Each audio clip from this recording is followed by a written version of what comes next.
The Bible's not a book. The Bible's 66 books. 40 different people wrote it. Over 1,500 years. There's never been a book like that in history. Does that make it the Word of God? No. It just means it's worth considering, because there's never been a book like this. Gives you some reason to consider it over the others. Well, how about history? For hundreds of years, archaeology has used the Old Testament and New to find buildings, to find people, to find civilizations, to find kings that didn't exist or they didn't think they did. And suddenly the Bible said they're there, and they dug it up, and there it was. Does that make it the Word of God? No. It means it's historically accurate. Real people really existed and really wrote down what they saw. It's worth considering. And then a man showed up one day named Jesus. And he said, I'm that guy. And he fulfilled all 300 prophecies. That's impossible. People could say, well, yeah, they just wrote it afterwards and filled it all in. But we know that the first Greek translation of the Old Testament was done 250 years before Jesus was born.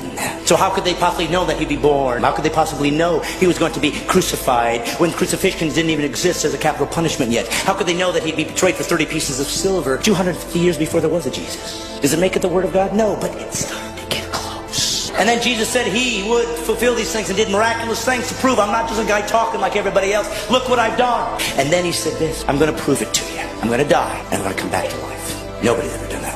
And he died, and all those who were with him 3 years ran in fear. And they ran away, and they said, I guess that we were wrong. And then something happened. Something happened that made all of these guys come back and be willing to be martyred for one reason. They said this, I saw him die, and I saw him come back. If we all die, and there is no God, it's just eternal unconsciousness, you'll never know. But if you're wrong, you'll know forever. And it's not a gamble anymore.